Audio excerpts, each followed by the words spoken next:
Well, we're in the chronological Bible, and we're in the book of Ecclesiastes.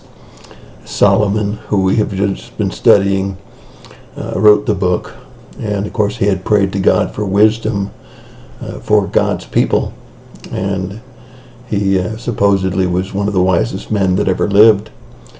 He certainly was one of the richest men that ever lived, probably one of the most successful that ever lived, and yet he writes a book which comes to a conclusion: no activity or accomplishment will satisfy the craving of the human heart.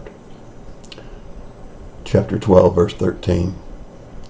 No activity, no accomplishment will ever satisfy the craving of the human heart. We have a God-shaped hole in our soul. The only way our soul can be truly happy is when God is in that hole, when God is in the center of our lives. I remember visiting the top executives of the entire corporation of ITT when it was one of the 9th largest companies in the world. And I remember this very old man with his oxygen tank saying, "I have everything and I have nothing. Young man, don't give your whole life to ITT.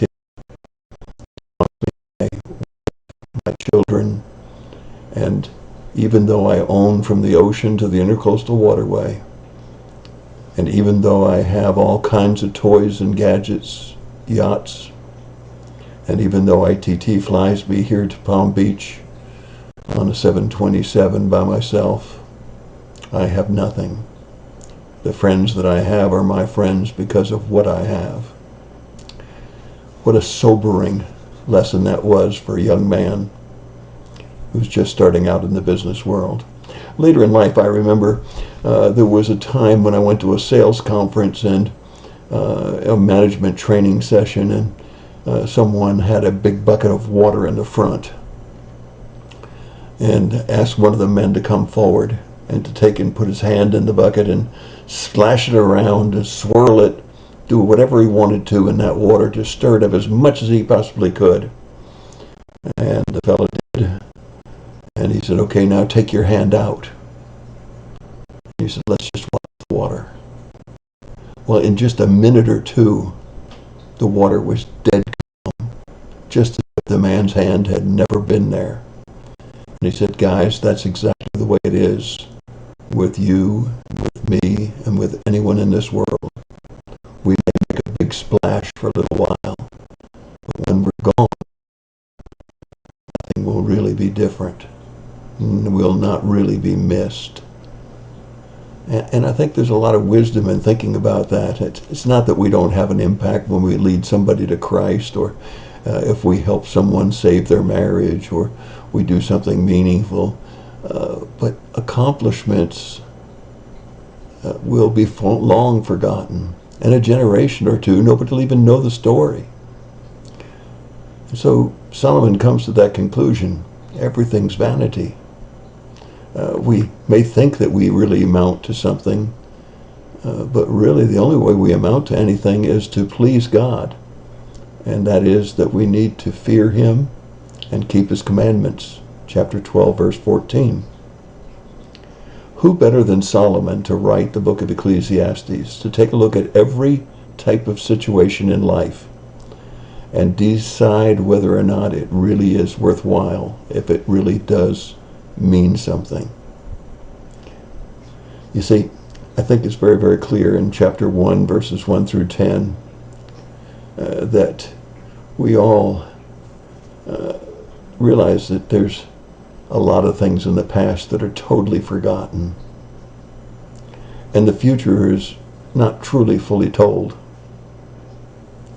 True satisfaction only comes from God and being one of His children. So if you're striving for money, for possessions, position, whatever you're striving for, in 2 generations, will it matter? You see, unless it's for the glory of the Lord, It really doesn't matter. And unless it's for His glory and in His perfect will, it really doesn't matter. And no amount of things, toys and possessions will ever bring true satisfaction that the heart of man craves. True satisfaction only comes through a personal, living relationship with God. That's why when I talk about prayer, I know a lot of people like to say I get up early in the morning and pray. I don't get up early in the morning and pray. A lot of people say, I pray at least 3 hours a day. And probably I don't pray 3 hours a day. But I pray without ceasing. That is just about anything I'm going to do, I'm doing. I'm in an attitude of prayer, recognizing that apart from God I can accomplish nothing. Think about it. What is it that you're striving for? Under the sun is the phrase that's used all through Ecclesiastes. And will it truly satisfy if you accomplish it? Maybe momentarily, but certainly not eternally. There are few things that are eternal, and that's to fear God and keep His commandments. And when we do, we'll touch other lives. And we might even be remembered for 2 or 3 generations. But it'll soon be forgotten, but not by God. You see, God's things are eternal. And that's my thought for the day. God bless you and have a great day.